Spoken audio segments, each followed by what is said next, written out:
Hello everyone, and welcome back to XCOM Enemy Unknown. This is Bith, and we are back to base after our first abduction mission, and we have a few new things that we have because of the fact that we chose engineers as our reward for our mission. So, being that we chose engineers, we are now able to build workshops. Workshops require 6 engineers to build, so you need to wait till the end of your first month if you start off with an engineer as one of your one satellite rewards in your country, or choose the engineer reward, or launch a satellite in a country that gives you engineers as a reward for launching that satellite in that country at the end of the month. So workshops are very important. I'll show you in just a second. This is the mission report of what we just did. Here's our reward. We now know that panic has increased in South America, which is 1 in Argentina and 1 in Brazil, just because of it was in the country, and Europe, which was 2 in Russia and 1 in all 3 of the other countries in Europe. The added benefit of doing abduction missions in a particular country is it reduces the panic in only that country, not the entire continent, by 1. So that kind of helps us out in Australia. Australia is now 1 instead of the 2 that it used to be. So here we are, back in our lovely base. Here's our event thing. This is all the stuff that's going on. We'll have a satellite built in 19 days, and then 5 days later, the month ends. Xenobiology will be done within a day, and then we can start doing some fun stuff with that. Our barracks, we can go through here. I can show you the memorial wall now. My first originally wounded support is almost good to go. I've lost a couple of guys, so I'm actually going to hire a couple of soldiers. I'm going to hire 1 dude just to replace the dude, because I don't really have the money to be wasting. Here's the memorial wall. 2 kills, 3 missions, and this is the day that he died. Poor Squatty Ming Liang. Alright. So, this is basically going to get slower and slower as when we start getting new stuff to explore, but I will show you off workshops. I actually just need money for these. Workshops are very, very important and very, very good. You need them. I wish laboratories had a reason as good as workshops to be built, but they do not. Workshops allow you to get more engineers, and the advantage of doing adjacency is you can actually get refunds on building projects and stuff. So if you build a satellite, if I built a satellite, I spent $100. If I had 2 workshops together, I would get 7 credits back after the satellite was built. It's actually not that much, but yeah, it's free money, and you're going to be building them anyway, so you're going to be building workshops anyway too. So try to build workshops together. Just a good choice. Now, I never actually mentioned power, really. You need power to run your structures, so you can't just build whatever you want. You have to plan your power as well. So this kind of gives me a good access to power. But if I built a 2x2 grid of power here, I would basically kill this 2x2 grid of efficiency and this 2x2 grid of efficiency, and I can only build stuff above and below.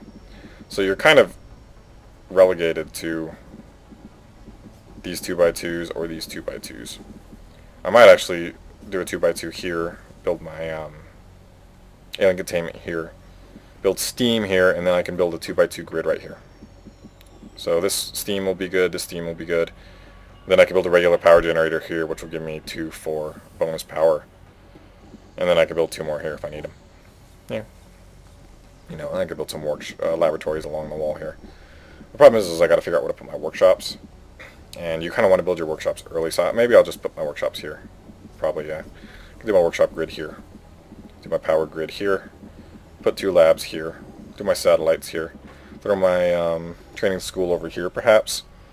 This, of course, will have my alien containment. And yeah, so that sounds like it'll work. So I really need to get a workshop built quickly, because a workshop adds 5 engineers and you need 10 to build the uplink. And I need to get this uplink built by the end of next month. And an uplink takes 15 days or 30 days. For For Axis' infinite wisdom, they decided not to tell you how long a building took until you started trying to build it.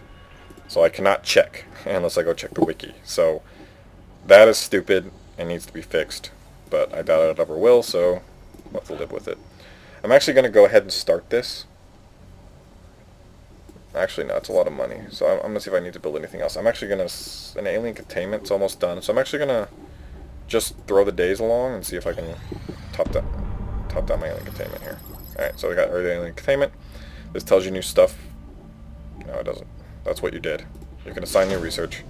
Gives you an objective, just in case you've never played the game before, and it helps guide you along to be able to beat it eventually.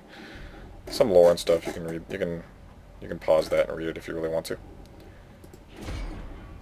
Now it tells you got a new facility you can build, and then it'll show you. You'll have new projects. It won't really show you what you need. Won't really highlight what's new, but it will highlight priority things like the arc thrower.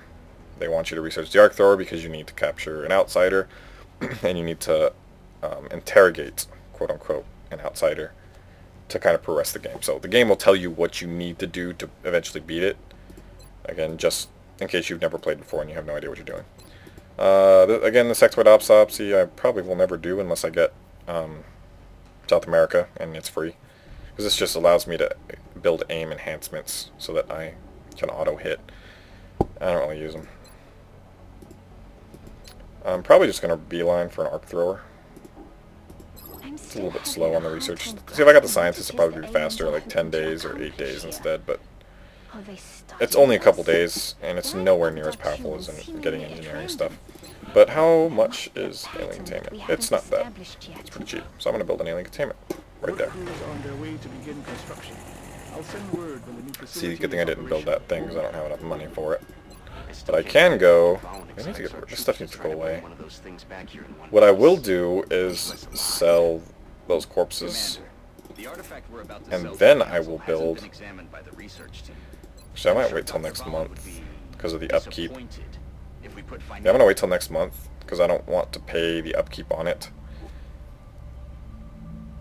This month, there's no real reason for it because I'm not really going to use the next level because I have nowhere near enough money to do anything about it. So I'm just going to scan for activity and we're going to get another mission going here. Excavation complete. And there's a whole bunch of stuff that happened, and here's a nice little video of our base. Okay, we built that alien containment now. Now we can use it, sort of, once this research is finished. Which is 5 days for the arc thrower. And then I can just build it, which is probably what I'll use that cash for. I think they're 25 bucks a pop, so I can build 2 of them when it's time. So we'll just speed up time, see if there's another mission, and here is the council mission. You're going to get one of these a month.